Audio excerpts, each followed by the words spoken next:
প্রিয় গাইজ, আসসালামু আলাইকুম। সবাই কেমন আছেন? আশা করি ভালো আছেন। আজ আপনাদেরকে নিয়ে আসলাম আমার ছোট্ট বাগানটায়। আজকে কিছুদিন ধরে অন্য অন্য কাজের চাপে, আলু ক্ষেতের ওষুধ দেওয়া বা বিভিন্ন পরিচর্যার চাপে, তারপরে ভুট্টা রোগ লাগানোর চাপে বা ঘাস ঘাস লাগানোর চাপে, গরুর জন্য ঘাস লাগাইছিলাম, বিভিন্ন কাজের চাপে আপনার এই বাগানটাতে আসা হয় না। যেই ছোট বাগানটা আপনারা বলছিলাম, আপনাদের আগেও দেখেছি, কয়েকবারই দেখেছি এই বাগানটা। এই দেখেন, টমেটো লাগিয়েছিলাম শখ কইরা, যাতে কিছু কিছু ফসল আছে এটা থেকে, যেমন সিম আছে, টমেটো আছে, কালা বেগুন আছে। তো এই ধরনের ফসলগুলা কি হয়, নিজেরা ছোটখাটো অল্প অল্প করে লাগাই, যাতে খাওয়াটা সাইরা যায়।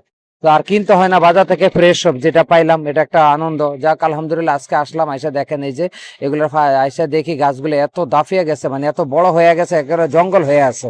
তো এই জঙ্গলগুলা সব পাতাগুলা কাইটা দিলাম, পাতাগুলা কাইটা দিয়ে আপনার এই যে খুঁটির সাথে টমেটো গাছগুলা বাইন্দা দিতেছে। খুঁটির সাথে বাইন্দা দিলে কি হইব, আপনার টমেটো গুলা নষ্ট হইব না, ভালো থাকবো, আস্তে আস্তে ধরবো, ফাঁকবো, আর নিয়ে নিয়ে খামো আর কি, ফ্রেশ টমেটো, কোনো ফরমালিন ছাড়া।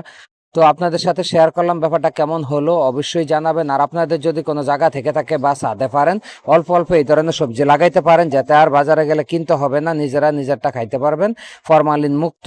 আশা করি বর্তমান সময়ে যেই পরিস্থিতি, রোগ বালাই বা যে অবস্থায় যেভাবে চলছে, এভাবে নিজেরা নিজেরা লাগিয়ে খাওয়ার চাইতে এর চেয়ে আর কোনো ভালো উপায় আমি দেখি না। যাক আলহামদুলিল্লাহ, আমরা যেমন যারা কৃষক আছি, তারা সবসময় চেষ্টা করি অল্প অল্প সবজি সব পদের নিজেরা লাগিয়ে খাইতে।